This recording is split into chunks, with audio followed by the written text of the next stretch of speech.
ver mi pantalla? Sí, Lick, sí, mira. Ok, excelente. Bueno, el derecho laboral es bastante interesante en el sentido de que nosotros, aunque no estemos en el área de recursos humanos o en la parte de planillas, nos interesa el tema desde el punto de vista personal, ¿verdad? Porque de alguna forma, pues la mayoría laboramos para una empresa. Este tema, pues sí he visto que en las secciones que he atendido anteriormente, pues bastante interés por parte de los estudiantes y espero pues que con ustedes no sea un caso diferente, sino que sea igual, ¿verdad? Bastante interés en aprender el cálculo de las prestaciones y también cómo determinar el valor neto a pagarle a un trabajador o cómo saber cuál es el costo que le representa a un patrono tener un empleado, ¿verdad? Considerando todos los pagos que tiene que hacer a los institutos correspondientes, al Seguro Social, al RAP, al Enfoque y los demás beneficios que debe de darle al trabajador. Vamos a ver el concepto del derecho laboral, los derechos constitucionales de carácter laboral, también el contrato individual de trabajo, contrato colectivo de trabajo. Vamos a considerar también lo que es el reglamento interno y por último los derechos y obligaciones del trabajador, así como del patrono. No nos vamos a detener tanto en cada uno de estos, sino que vamos a ver la manera de abarcar todo el contenido de esta presentación el día de hoy. Si ven, son 38 páginas, pero sí las vamos a ver. Ok, para comenzar, tenemos la definición del derecho laboral y nos dice que es el área del derecho que regula todas las relaciones que se dan entre el capital y el trabajo, considerando una base de justicia social donde se busca pues el bienestar para los trabajadores y por otra parte se pretende proporcionar al capital, es decir, al patrono, las ganancias justas pues o equitativas para la inversión que está realizando. Sabemos que ningún empresario pues va a invertir o va a realizar un proyecto con el afán de únicamente proveer empleo o generar empleo en su comunidad, sino que lo hace pues con el objetivo de ganar. Muchas veces se tiene la perspectiva por parte de los trabajadores como que el patrono es explotador, como que se aprovecha del trabajo, como que se hace rico por el trabajo de los demás. De alguna forma es cierto, pero por otro lado, pues él es el que está arriesgando el capital, está arriesgando su dinero, su buen nombre, porque solicita un préstamo y todo lo demás. Lo demás, pues, cada quien decide si trabaja o no trabaja para una empresa o para la otra, pero el punto es que no es recomendable pues tener esa percepción del empresario o de las empresas. Si no nos parece muy bien el actuar de algunas empresas, pues es mejor salirnos y buscar otra oportunidad donde a nuestro criterio sí se practique pues de alguna forma la justicia social. Ok. Como ya lo habíamos mencionado, desde un inicio el derecho laboral pertenece al derecho público.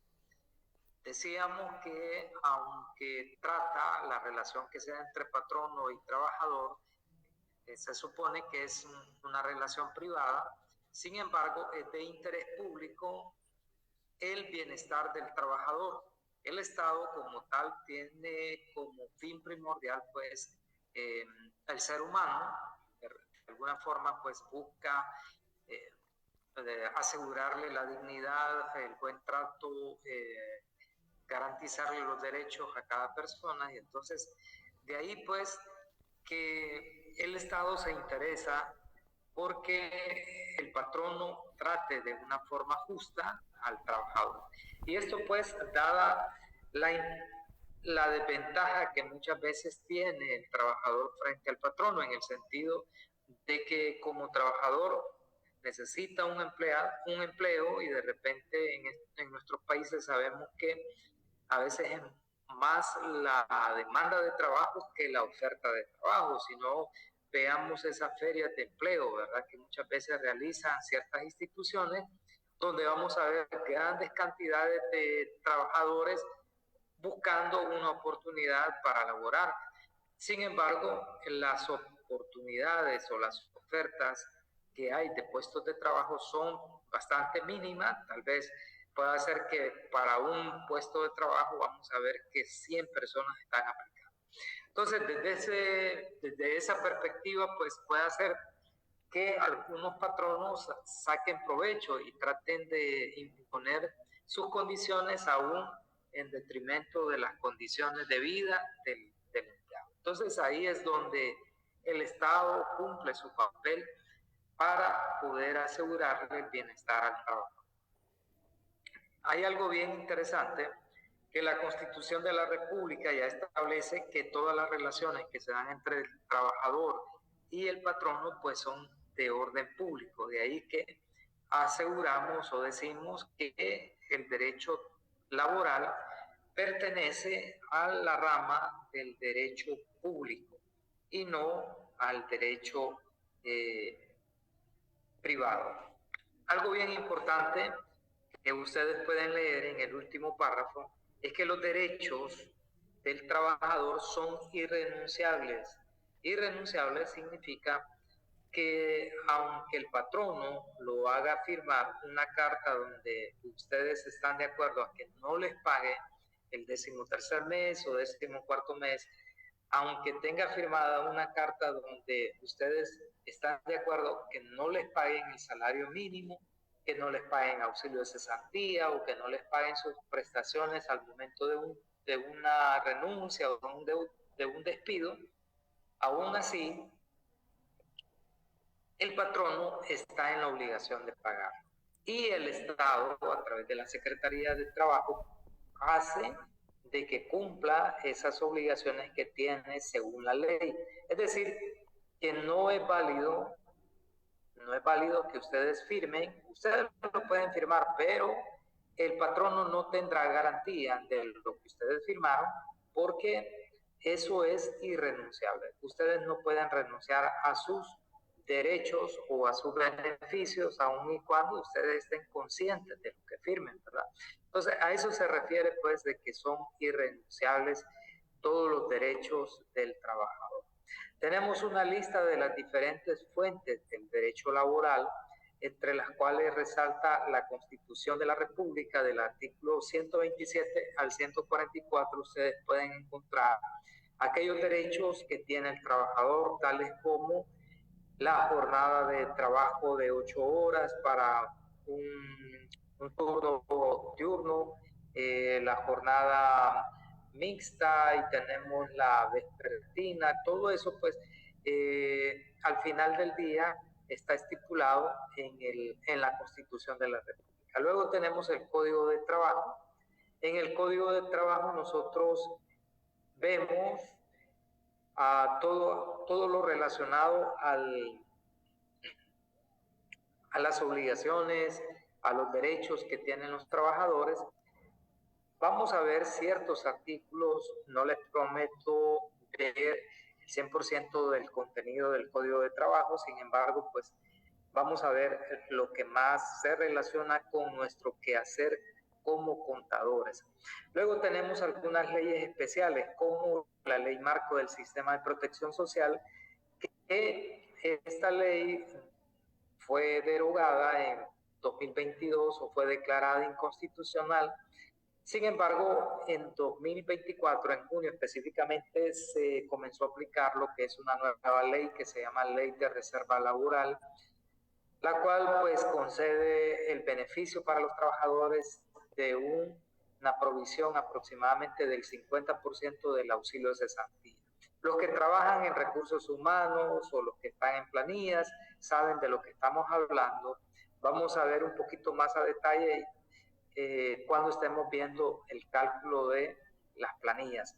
Y así podemos ver algunas leyes especiales como ley del Seguro Social, ley del FOC, ley del RAP, ley del 13º mes, 14º mes, ley del bono escolar. Toda esa parte pues lo vamos a estar considerando en esta unidad. Estos son los derechos constitucionales que les mencionaba. Ustedes lo pueden leer por su cuenta. Tenemos diferentes derechos. Luego tenemos algunas prohibiciones que establece el Código de Trabajo para los patronos, como cuáles: emplear menos de un 90% de trabajadores hondureños y pagar a estos menos del 85% de los salarios totales que paga la empresa. La discriminación, ¿verdad? La discriminación sabemos que está prohibida, sin embargo, de alguna forma siempre se ejercen actos discriminativos, como cuáles: ustedes ven un anuncio de una vacante, siempre van a encontrar cierta discriminación. Para darles un ejemplo, hay muchas empresas que colocan menor a 35 años, cuando el trabajo perfectamente lo puede desempeñar una persona mayor de esa edad. Colocan que tiene que ser mujer o que tiene que ser varón, que tiene que ser de buena presentación, cuando el trabajo perfectamente lo puede desempeñar una persona que de repente no cumpla ese requisito de buena presentación, que a veces suelen cerrar no solamente el término de andar bien vestido o andar limpio, bien afeitado o bien rasurado, en el caso de los varones, sino que incluyen ya otras cuestiones que quedan a criterio del reclutador. Entonces, en todos esos puntos que les menciono, de alguna forma hay discriminación siempre. Entonces,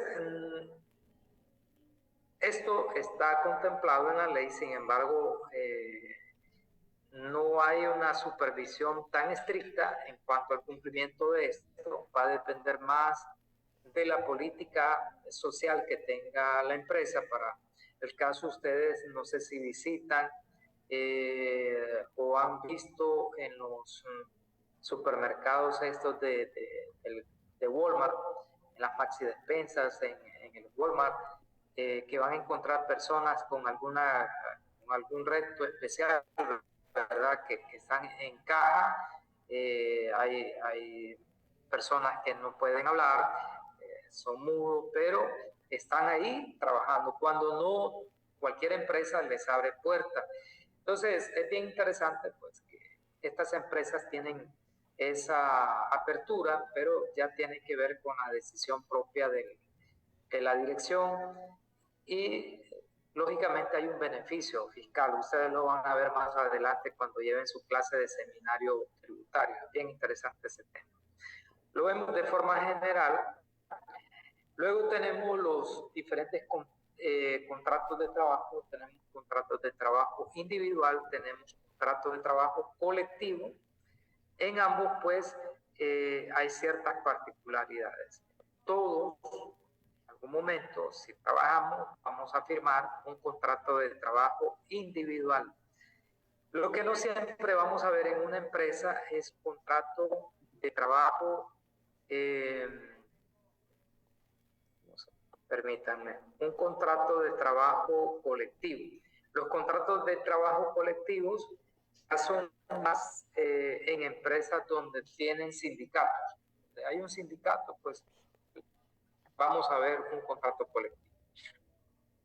En cuanto a los contratos individuales de trabajo, podemos decir que es una responsabilidad del patrono que exista por escrito.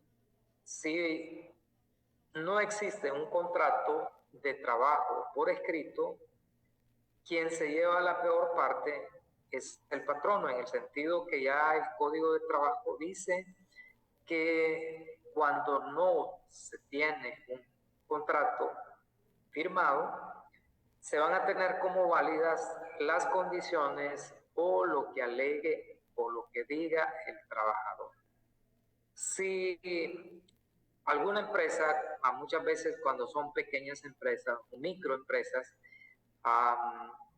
toma la decisión de no elaborar un contrato de trabajo porque piensan que si hacen un contrato de trabajo tendrán la obligación de pagar los derechos al empleado. Y no, la obligación de pagar derechos, es decir, prestaciones a un trabajador, no nace por un contrato escrito, nace desde el momento en que esa persona se subordina a su jefe y comienza a prestarle servicio, comienza a trabajar para él, no importa si existe o no existe un contrato por escrito. ¿Qué va a pasar? Si no hay un contrato por escrito y el trabajador dice que tiene 5 años de laborar para la empresa, aunque solamente tenga 4, la Secretaría de Trabajo va a considerar como válido lo que alega el trabajador. Por eso es bien importante que exista un documento, nuevamente, como les menciono, que no exista un contrato de trabajo no exime al patrono de su responsabilidad. Lejos de eso, lo puede comprometer más allá de lo real de la relación, porque se van a tener como válido o se va a considerar como cierto lo que diga el trabajador. Más adelante encontramos algunos tipos de contrato individual. Tenemos por tiempo definido, por tiempo indefinido. Tenemos también contratos por escrito, así como contratos verbales. Tenemos el contenido o lo que contiene un contrato. Ustedes lo van a poder leer por su cuenta. Van a ver que se estipula las condiciones de trabajo, la remuneración, las actividades que va a desempeñar, los horarios, el lugar y algunas cuestiones particulares que se puedan establecer en la empresa, ¿verdad? Eso que se deja en un contrato individual, pues solamente aplica para el patrono, perdón, para ese trabajador con quien se está firmando ese contrato. Puede ser que un trabajador logre mejores condiciones para el caso en cuanto a salario. Puede ser que un empleado que va a desempeñar un puesto que es similar al de otros que ganan tal vez 15,000 empiras, él en su entrevista, en su proceso, logra negociar un salario de 20,000 empiras. Y eso no es pecado, ¿verdad? No es que sea ilegal pagarles a un trabajador, pagarle más y a otro pagarle menos, aunque desempeñen el mismo puesto. Cada quien como logre venderse al momento de la entrevista. Por eso es bien importante, ¿verdad? Las entrevistas de trabajo, para no salir afectado o quedarse lamentando después, no, que yo gano menos que el fulano y que el fulano hace menos que lo que yo hago. Pero es importante negociar bien. Hay que asesorarnos bien al momento de hacer la negociación del puesto de trabajo. Luego tenemos algunos aspectos relevantes sobre los contratos de trabajo. Ustedes lo pueden leer. Por cuestiones de tiempo no vamos a entrar en detalle. Luego tenemos el contrato colectivo. El contrato colectivo, jóvenes, se firma entre patronos y trabajadores para dejar por escrito las condiciones que son generales para todos los empleados de una empresa. Es decir, muchas veces las empresas, con el afán de mantener contentos a sus empleados o de fidelizar a sus trabajadores, generar lealtad, pues les ofrecen ciertos beneficios más allá de lo que ya establece el Código de Trabajo, como cuáles. Les ofrecen un bono al año, tal vez cuando cumplen año o aniversario de estar laborando para la empresa. Puede ser que en algún mes en específico les ofrecen otro bono, otro salario. Para el caso, los bancos, los que trabajan en bancos no me dejan mentir, hay bancos que tienen 16 salarios, otros 15, según la ley son 14 salarios, ¿verdad? Pero estas empresas ofrecen esos beneficios con tal de mantener contento al trabajador, ¿verdad? Y que pues, de alguna forma sea productivo, se sienta motivado para desempeñar sus actividades. Pero estos beneficios no son generales, es decir, no son de aplicación general para todas las empresas, sino que ciertos patronos se comprometen con sus trabajadores en cumplirlo. Hay otros que en sus contratos colectivos establecen que después de 5 años de laborar para la empresa tienen el derecho a llevarse, si renuncian, el 100% del auxilio de cesantía. Según la ley, dice que el auxilio de cesantía se paga únicamente cuando es un despido injustificado o cuando el trabajador renuncia, tiene más de 15 años de laborar para la empresa, tiene derecho al 35% de ese auxilio de cesantía. Pero hay empresas que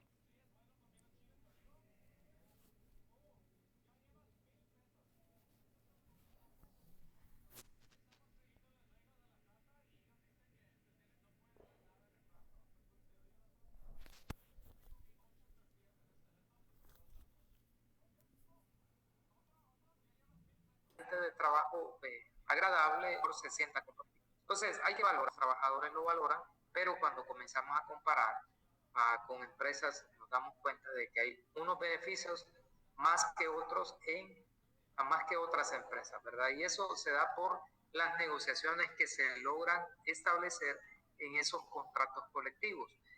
Generalmente son las empresas que tienen sindicatos las que celebran esos contratos colectivos.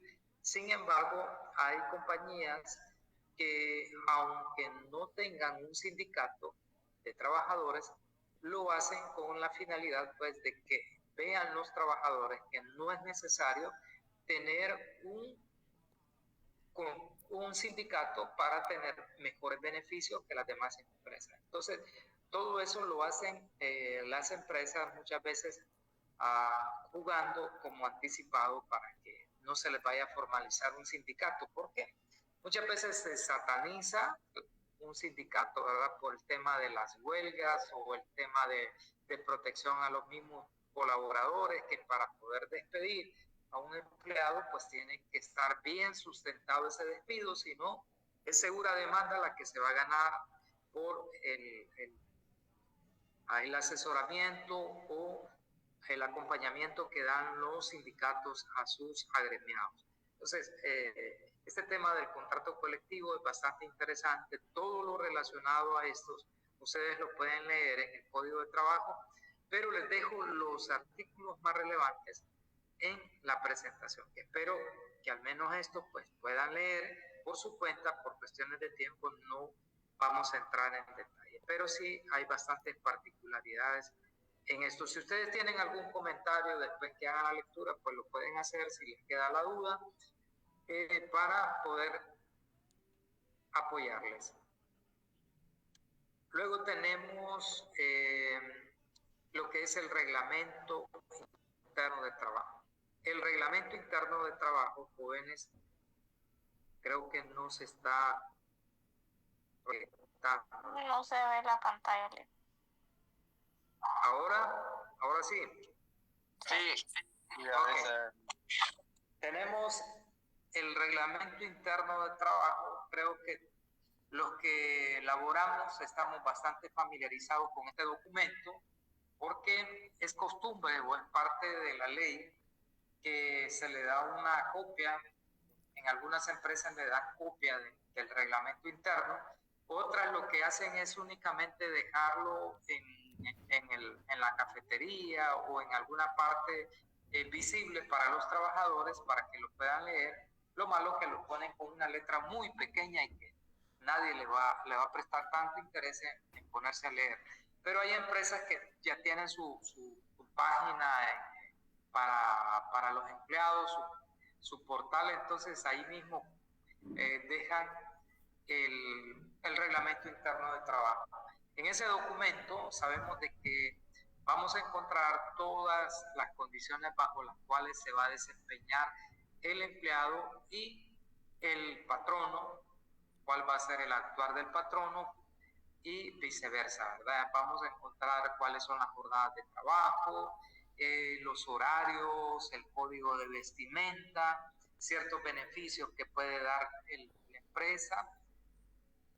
En todo caso, este reglamento interno no puede contradecir los derechos que ya tiene él o los lineamientos que ya establece el Código de Trabajo. Es decir, en este reglamento no puede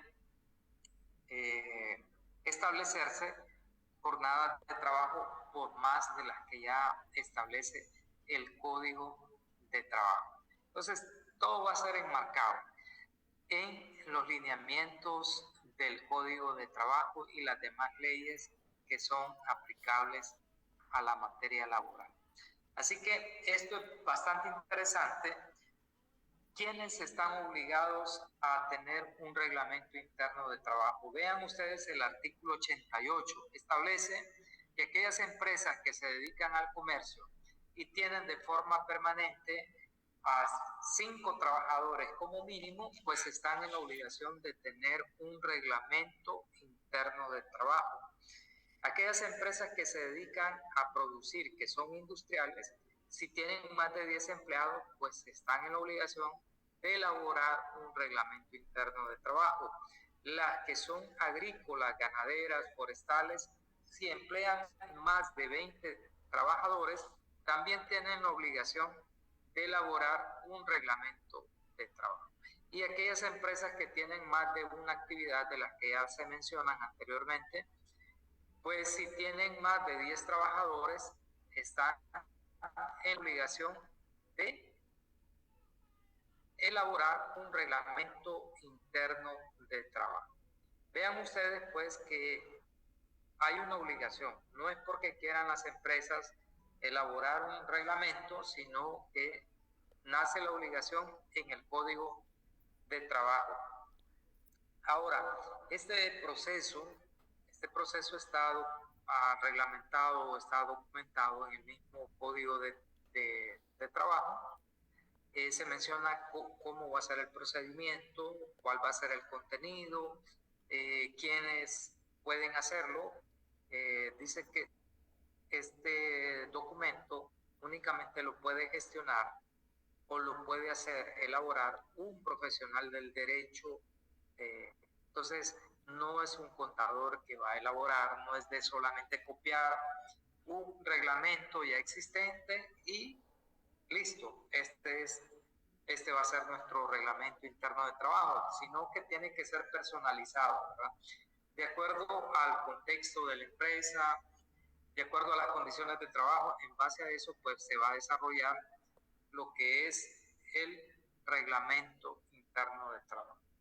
Ustedes pueden leer por su cuenta cuál es el contenido de este documento.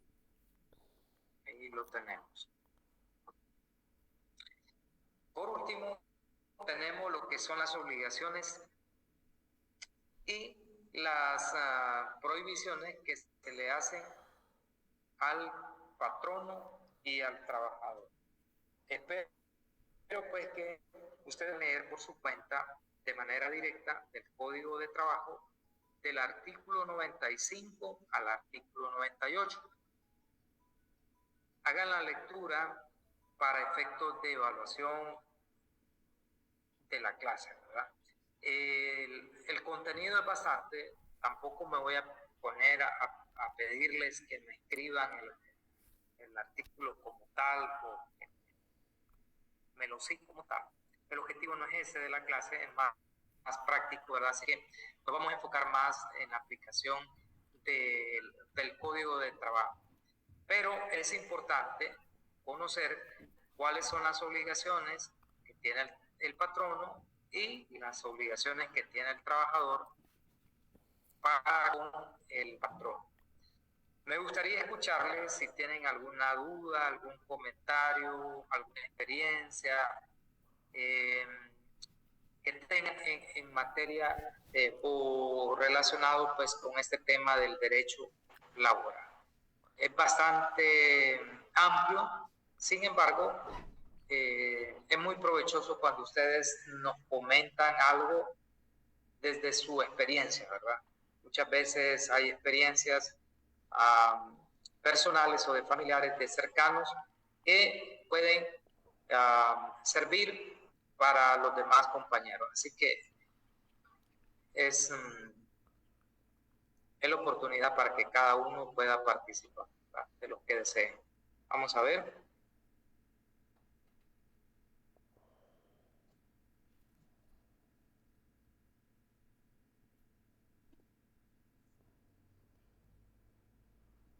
Yo quiero participar. Ok, adelante. Pues fíjese que mi hermana trabajaba aquí en el pollo campero de ahí frente a la universidad, y a ella firmó un contrato pues donde decía que se le pagaban como 13,000 pesos, pero a ella solo le daban 10,000 lempiras. El gerente se quedaba con los 3,000 lempiras y se salió del trabajo. Le dijo que después como que pasara 6 meses de prueba y después le iba a dar el salario completo. Pero el salario, o sea, ella firmaba como que era que le ponían pues ahí los 13,000 pesos y solo le daban 10,000. Sí, la verdad que esas son las prácticas que mencionábamos, ¿verdad? Que son hasta cierto punto pues injustas, ¿verdad? Porque si ya está en un salario establecido, y recordemos que hay un mínimo, ¿verdad? Hay un salario mínimo que si no se paga, pues el empleado perfectamente puede poner la denuncia en la Secretaría de Trabajo. Sin embargo, no se hace por varias razones, entre las cuales está el temor a las represalias, ¿verdad?, que va a tomar el patrono. De repente no lo puede despedir, puede hacer que haya hostigamiento, tantas situaciones que se puedan dar, ¿verdad? Sin embargo, pues esas prácticas no son aceptables, realmente se aprovechan de la demanda de trabajo que hay, ¿verdad? Sin embargo, pues no deberíamos de incentivar esas prácticas, sí.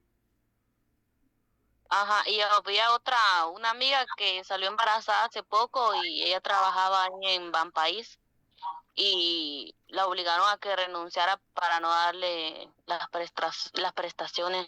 Solo le dieron como 10,000 lempiras y ella ya llevaba como 3 años trabajando. Solo Sí, porque salió embarazada. Sí, esa es otra cuestión que no, bueno, según lo que leíamos, pues, y ustedes van a leer más adelante, que está prohibido, pues, prohibido al patrono, en las prohibiciones van a encontrar a los patronos despedir a las empleadas en estado de embarazo.